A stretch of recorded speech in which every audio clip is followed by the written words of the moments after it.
are the spirit of ecstasy and the umbrella that's stashed in the rear doors. The result, says the boss, is the most technologically advanced Rolls-Royce yet. But this most famous of luxury brands faces some bracing challenges, not so much from its mere mortal motoring rivals like the wonderfully sporting Bentley Flying Spur and the tech-laden new Mercedes S-Class.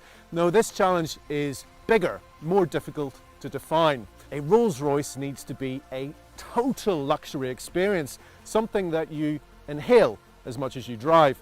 And secondly, well, you must have noticed 2020 has been really pretty rubbish. So a car whose £250,000 cost is just the baseline, well, it's not exactly reading the room, is it?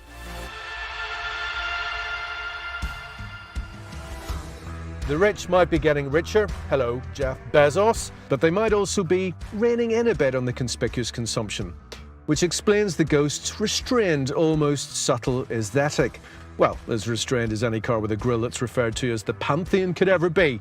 Yep, this thing is almost a temple on wheels. Yet Rolls' luxury intelligence unit has been talking to owners, and the result, get this, is a new philosophy called post-opulent. We'll just let that sink in, shall we? Subtle. Yes, I know, it's not the first word that springs to mind when you think about a new Rolls-Royce, but the Ghost really is an impressively nuanced piece of work. Most cars are unavoidably blighted by shut lines, but Rolls has somehow managed to get rid of them all, or certainly minimise them. I mean, have a look at Eleanor here, the famous flying lady, the spirit of ecstasy, marooned on an expanse of metal. And then there's the way it looks, well, from the front at least.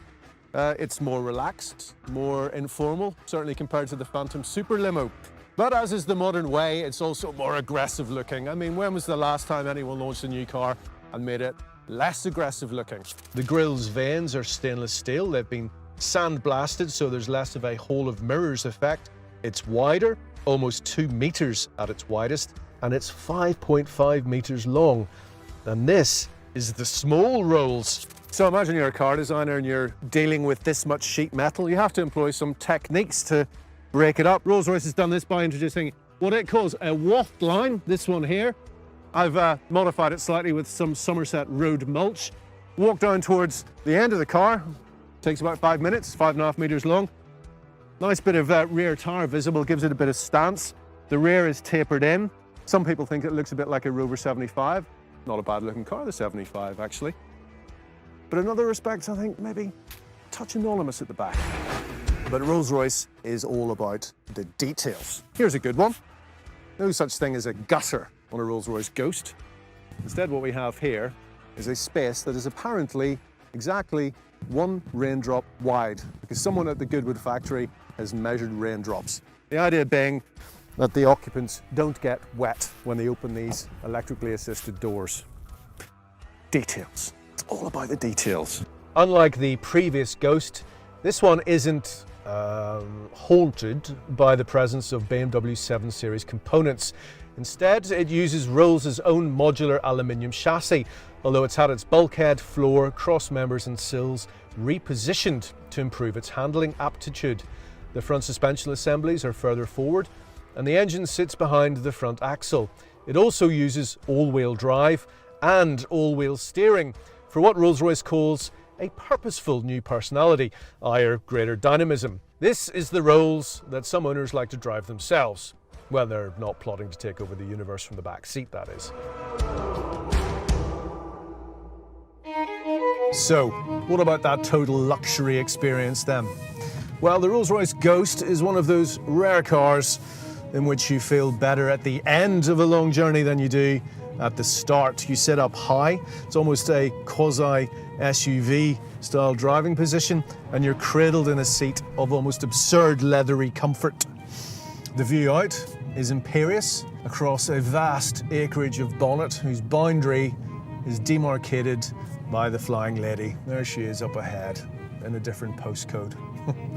Actually, I wonder how she feels being strapped to the front of this car so far ahead. She's a proper adrenaline junkie, that one, isn't she?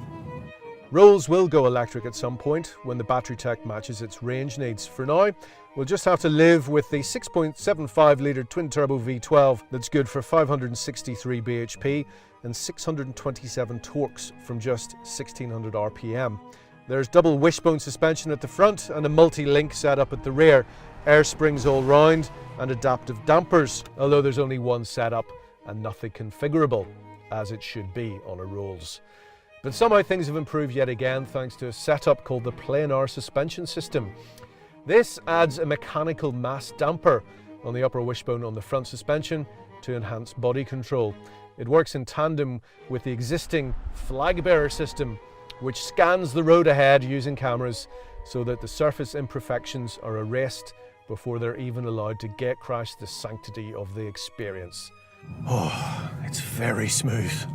Very, very smooth and oh so quiet, but not totally silent, because as human beings we'd actually freak out quite a bit if the loudest sound was the one that was made by your own thoughts inside your head. And it's fast, really quite fast, as it would be with a 6.75 litre 563 brake horsepower twin turbo V12. But it's not about being fast, it's not about clipping apexes. It's not a Ford Fiesta ST, is it? It's about making the appropriate progress. This isn't a car you drive or, heaven forbid, hustle down the road. No, you finesse it along, just wafting and all that power and torque. And there is an 8-speed automatic transmission under there somewhere, but it does its thing so imperceptibly its very existence is practically a rumour. And that leaves you with more time to savour the interior. Open-pore wood decorates the dashboard with a glowing Ghost nameplate on the passenger side that uses 152 top-mounted LEDs and 90,000 laser-etched dots across the surface so that the light is dispersed evenly. The air vents are stainless steel and have a pleasing resonance. There are no irritating capacitive buttons in here either. One simply rotates these red and blue discs to adjust the climate, with a beautifully damped and clearly labelled rotary knob to control the fan speed. This is how all cars should be. Oh, it really is about the detail, this car. The door handles, the starlighter headlining, the audio system. Rolls-Royce has got its own bespoke audio system. It's got a resonance chamber in the sills that effectively turns the entire car into a subwoofer. There are exciter speakers in the headlining. I mean, the whole thing is like a mobile concert hall, and I have to say, it does sound absolutely extraordinary. Some of the infotainment is borrowed from BMW, but it's been given a Rolls-Royce makeover, and it really is absolutely exquisite. And then there's a thing called a microenvironment purification system. Basically, turns the air conditioning onto recirculation if it detects airborne contaminants. We have had enough of those this year, haven't we?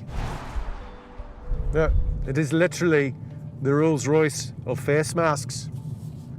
That's how I deal with airborne contaminants.